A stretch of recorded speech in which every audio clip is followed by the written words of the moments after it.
Kevin, welcome. I guess this is a welcome back to the podcast. It's been a few years. Yeah, it's always fun to come back. Thanks for having me. You bet. Excited to talk about what you're building today with Harbor. Obviously, a longtime supporter of what you built with Mizzen Main. And so as we dive into that, let's start today. Who is Kevin Lavelle? How would you introduce yourself to somebody you would meet maybe on the street? That's who am I? Very big question, very Derek Zoolander. So I'm a dad of two. My wife and I have been very happily married now for 12 years, and I am now, I never thought I would say this, but I am now a serial entrepreneur, launching my second venture. Very happily living in Dallas, Texas, and if we're going to go a little further, I continue to try to be a golfer, which is both the most relaxing and maddening experience imaginable. That's probably the best way to put it, because every time you probably get one or two shots thinking, if I invest a little bit more time in this, I could be really good. And then the next shot you think, no, I'm pretty amateur with it. This summer, I got to a point that I was playing the best I think I've ever played, just in terms of consistency and feeling really good. And then, I had that thing you're not supposed to do in golf where you're like, oh my God, I figured it out. And I think because I allowed myself to think that, the wheels have come totally off, and now I'm playing the worst I've ever played. It's fascinating how that works. I read this summer The Mental Side of Golf, which was a really good sports psychology dive into it, and just the uniqueness of golf compared to some other sports. And yeah, to that point, once you start feeling like you've got it down, it's out the window and you got to start all over again. So, all right, man, let's flash back. We got introduced years and years ago, back in 2011, 2012, when I was starting Compete, when you were starting Mizzen. You skyrocketed in where you went with that brand. And before we talk into what you're doing today, one of the things that'd be interesting to learn is a guy that went from doing it all yourself to building a team around you to then stepping away and having that team kind of continue to run and build the brand. What was one of the things that you didn't know about leading or managing people that this time around you're like very intentional and cognitive about planning for? So in building Mizzen Main from the earliest of days, I couldn't hire anybody for a long time because I was self-funding, raised a little bit of angel capital. The idea of hiring somebody was the greatest luxury imaginable, but we had no money, so it was really tough to bring in folks in those early days. Building Harbor, now the second company, I've spent over 2 years building the company, and we're just now shipping our manufactured product. So we shipped a small batch of product this summer. Now we're shipping mass production units now here at the end of the summer. And so, I met and brought on an incredible co-founder in Charlie Hill, my co-founder. We brought on a head of hardware. We have incredible engineers that have been working on this product for years. And so just very different experience, because with Harbor, until I brought on an incredible team that could do all the really sophisticated stuff, we didn't have a chance. And I had to do that for years. And with Mizzen Main, it was, I just sort of had to muscle through, and I was the one out selling the shirts and packing them and shipping them, doing everything myself for a long time. And so it's been a very different experience, and certainly it's also required me to raise a lot of capital to be able to launch this company. But what I have really appreciated in building Harbor in these early days is we're hiring incredible talent that is, I'm so thrilled to have these people on board from the very beginning. And it's enabled us to achieve things that we would have never been able to do without bringing all these folks on. So just very, very different experiences. You mentioned there about the idea of raising capital, right? And Mizzen, I remember talking to you early in those days of people just kind of laughing you out of rooms of like, what are you doing with this? And that's something where, and even now you're probably still going through the process of people rejecting you in terms of wanting to invest and get into that. How did you maintain the belief, like, I know this is the right thing, I know I'm building it, even if every single door and opportunity keeps saying no?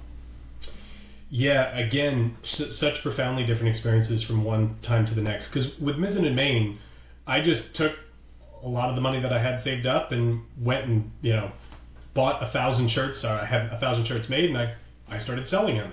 And I sold 10, and then I sold another 10, and then I sold 25. And it was just sort of chipping away. And so when I talked to folks along the way that said, no one will ever wear this is ridiculous, I was able to just sort of say, well, someone will wear it because I've sold 50 shirts, and then I sold 100 shirts, and then I sold 200 shirts. And so I could sort of just ignore the naysayers, if you will, because I didn't need to rely on them.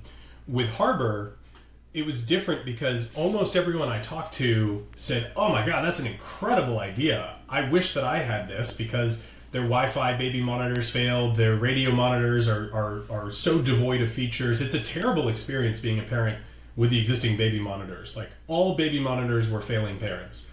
And so every customer I talked to thought it was an amazing idea. And all of the investors that I talked to basically said the same thing. We don't invest in hardware anymore because hardware is just not popular to invest in. And this sounds awesome. Call us in a year.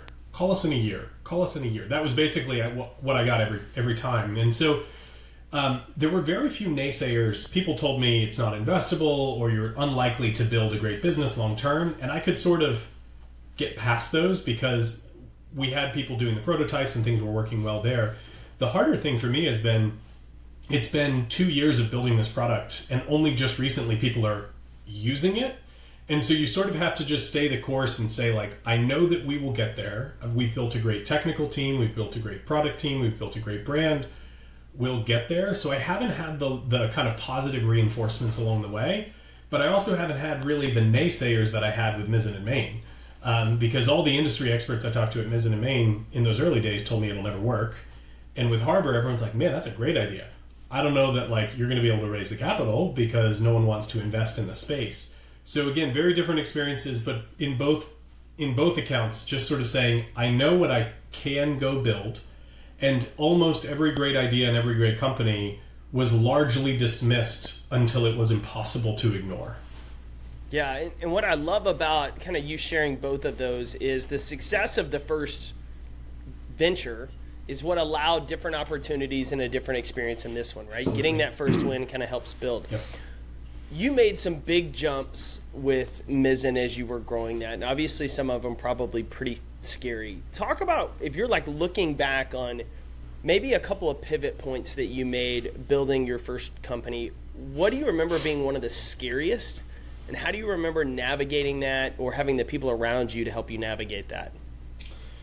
I would say, in hindsight, one of the scariest moments was going through when we raised our private equity round with El Caterton, because we had raised some angel capital along the way, and not an insignificant amount, a couple $1 million, which is a lot, but also not. And we got to the point where when we were working with El Caterton, it was a lot more than that. And if you get that wrong, you might not continue to exist, because it's enough of a leap from a capital raising perspective that if the deal falls apart, then you might not be able to recover, because people invest in momentum and excitement.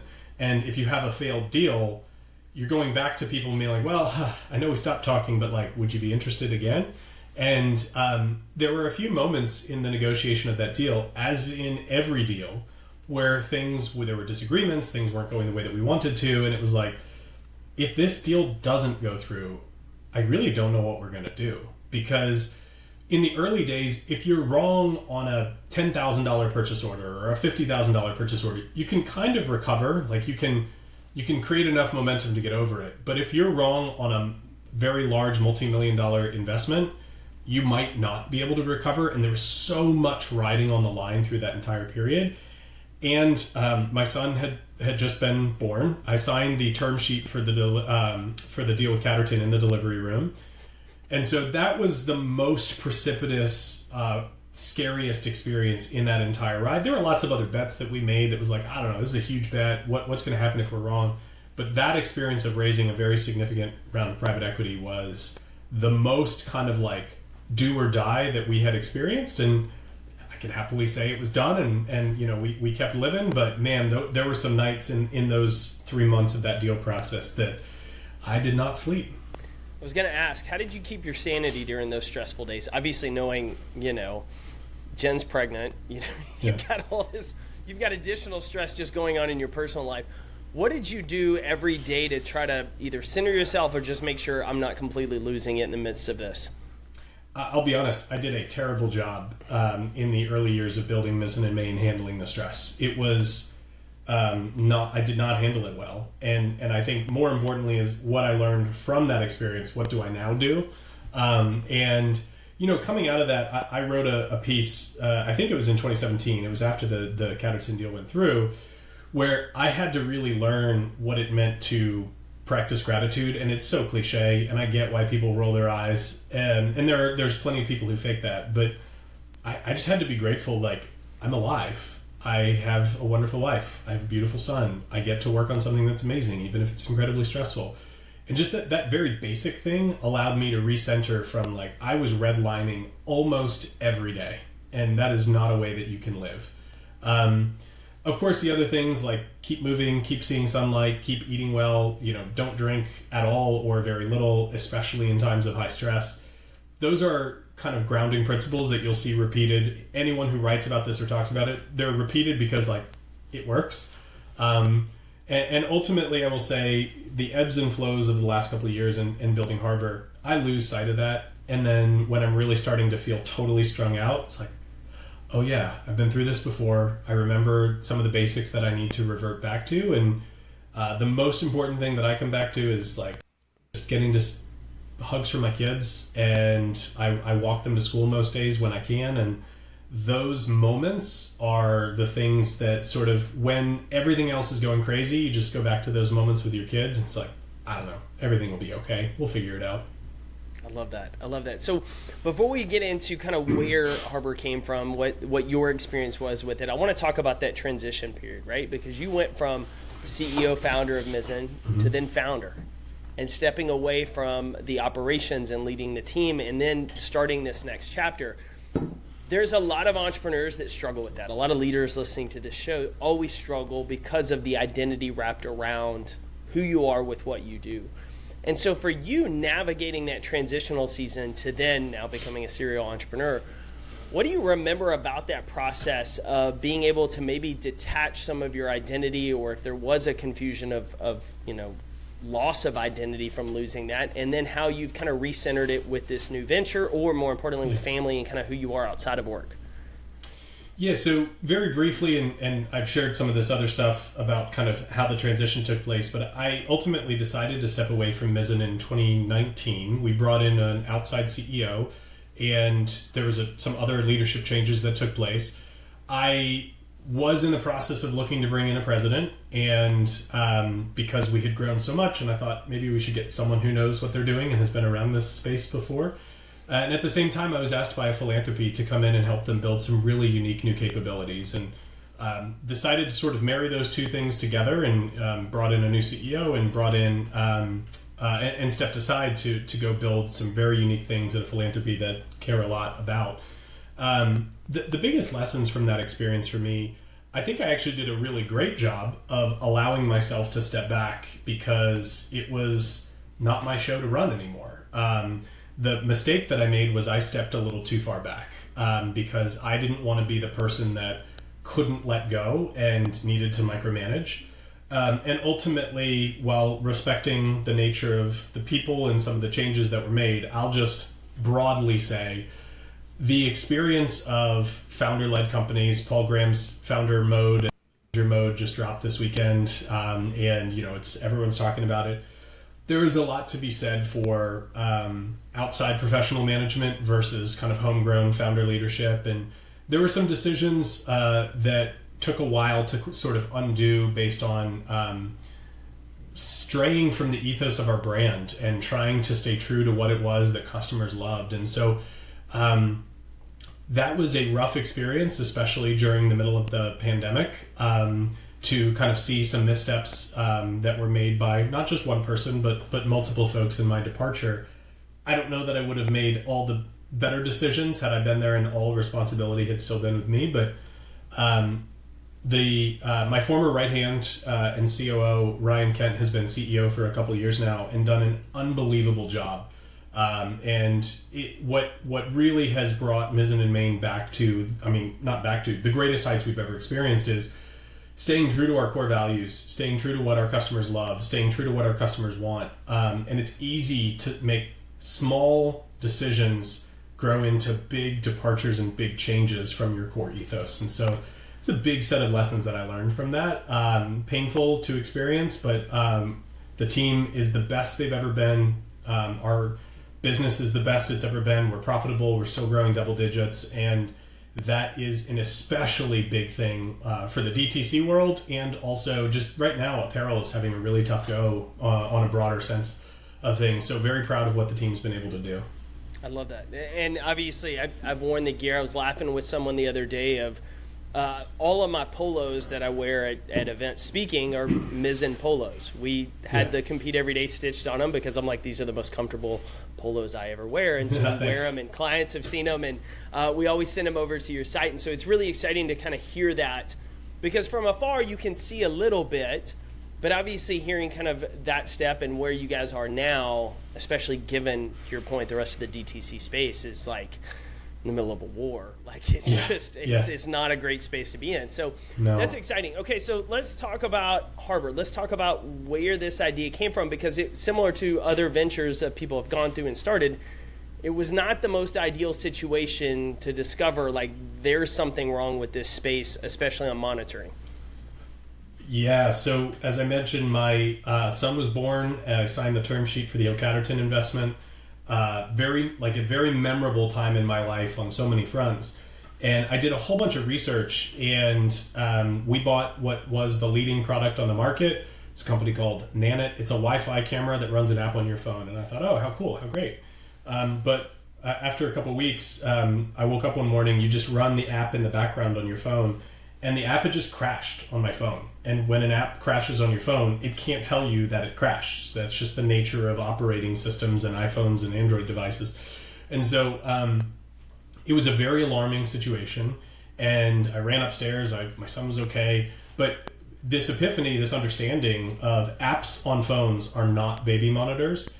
Nanit doesn't warn you about it. None of these companies selling these products warn you that Wi-Fi cameras with apps on your phones, they're not baby monitors. It's a security camera that you can look into anytime, but you can't rely on it knowing that you are monitoring your kids. So we went out and bought an old school camera and an old school monitor, very low tech, low fidelity kind of product, but it allowed us to know overnight we are listening to our kid. The other thing is, as people who travel a lot, you can't take these Wi-Fi cameras with you when you travel. You go to a hotel, you go to these Airbnbs with bad Wi-Fi, the number of parents who have told us they got to their hotel, they got to their Airbnb, whatever, and their Wi-Fi camera, like, it's this oh no moment where you have to run to Walmart or Target, at 10 o'clock at night so that you can monitor your kid overnight.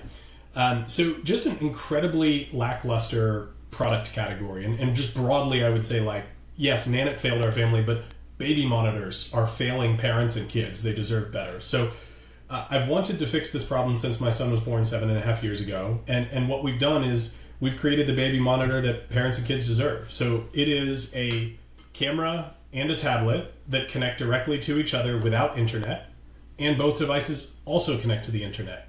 So you get the best of both worlds. You get all the benefits of a dedicated local device that works without internet and will alert you if it loses connection or you have a power outage or anything along those lines. But you get all the benefits of apps, remote access, record and rewind, and we built unbelievable security features into this that are just not offered on any other device out there.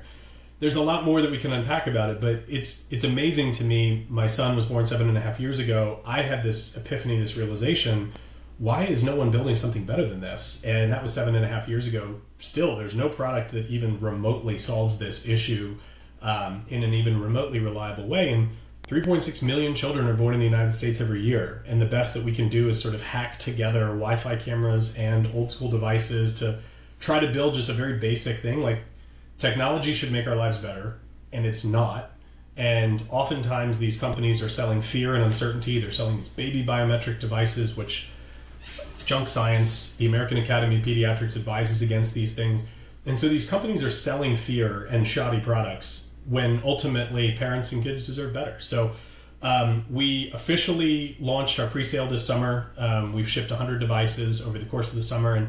And now here in September, we're beginning to ship mass production to customers. And people love the product. It works, unlike basically everything else out there. It's reliable. And it's been so cool to see the reaction from customers who are so excited about this product, and a lot of similarities to my experience with Mizzen, where there's no reason that people shouldn't be making dress shirts out of performance fabrics. They stretch, they're moisture wicking, you don't have to iron them or dry clean them, they're more comfortable, they're more breathable. Why wouldn't you do that?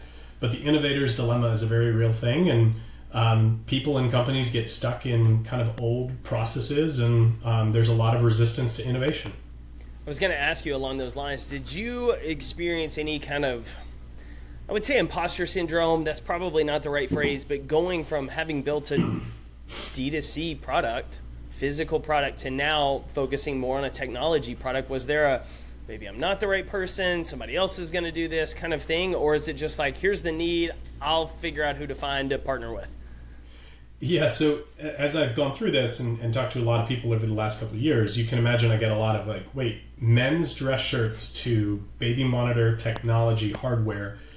It's actually much closer of a jump than a lot of other things that I could do. Like if I went into restaurants, that's a very different world. If I went into AI, B2B, SaaS, those are wildly different worlds. What I've done the first time and now the second time is created a physical product that didn't exist and built a brand and a business to deliver it to a very large segment of the population.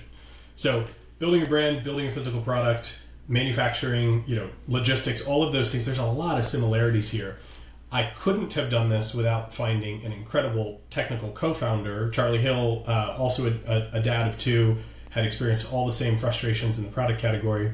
But Charlie was an electrical engineer. He flew attack helicopters through the military, got an MBA, and then became a chief product officer at a leading IoT company that built software for hardware devices in multifamily properties. That ended up being acquired. And so his experience and skill set is exactly the type of product leader that I needed to find to do this. And that was arguably the greatest thing that I was able to do over the last couple of years, is find the right partner who knows how to build this type of product, and it's working great. So we solved the first major thing. Now we just need to get the word out there and get people to buy and use the product.